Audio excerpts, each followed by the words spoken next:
A lot of people who struggle with depersonalization, derealization, or panic, or just anxiety in general, we usually do this thing where we start associating how we feel with certain places, and then we can often deem those places to be scary and unsafe. Now, we can do this with almost anything. It could be with your workplace, it could be with a certain room in your house, it can be with maybe a certain person, a smell, or a food.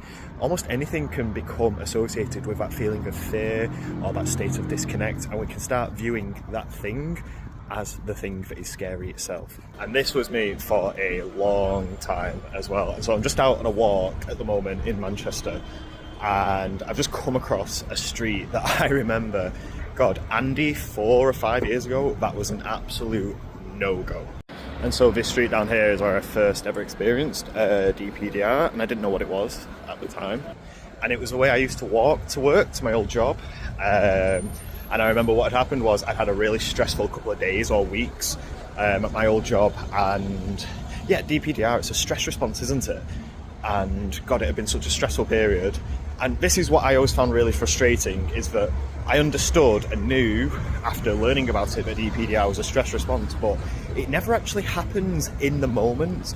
You know, you feel like you're going to build up and you're going to build up, and stress is going to overflow, and you're going to get to a point where you like snap and break. But you know, DPDR never actually happens in the moment. I remember I had finished work and I wasn't actually in a stressful moment at that point. That had passed, but then that's when the DPDR and the panic decided to kick in.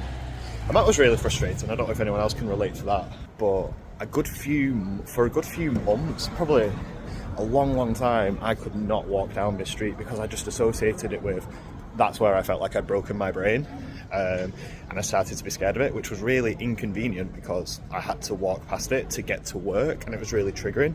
And I would always check how I felt every time I walked down that street.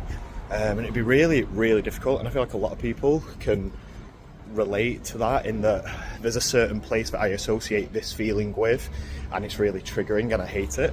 But I think the thing that we forget is that it's not the place itself that is the problem, it's how we feel in the place. You know, I see this a lot with people with agoraphobia. It's, oh, I'm scared of the supermarket, I'm scared of going outside. It's like, well, actually you're scared of how you feel at the supermarket, or you're scared of how you feel outside. And so getting better at that and tolerating how you feel and getting better at that discomfort and that uncertainty and everything that comes with it and that feeling of panic, getting better at tolerating and experiencing that is what helps in all of these separate scenarios and places that we're so afraid of. And like now, I can walk down that street and not really care. It's not been on my mind for a long time. And that's actually really nice. It wasn't until I was talking about it with someone the other day, I was like, oh my God, there was this street in Manchester that I used to hate. I thought I'd broken my brain there, and you know, I could see the fabric of reality melting away and all that sort of stuff.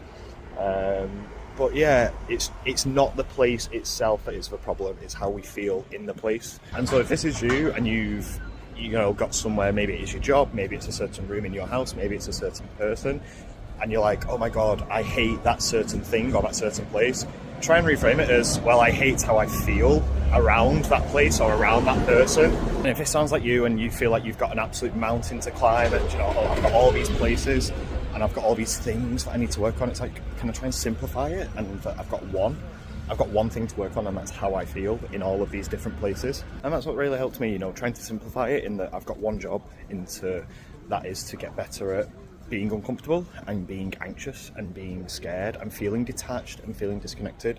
That is my job. Where I do that job, yeah, sometimes it feels louder than others, I guess, but that's okay. Like, we all have different things that we find difficult, but can I just compassionately try and work on that in a manageable way? And over time, it just gets easier.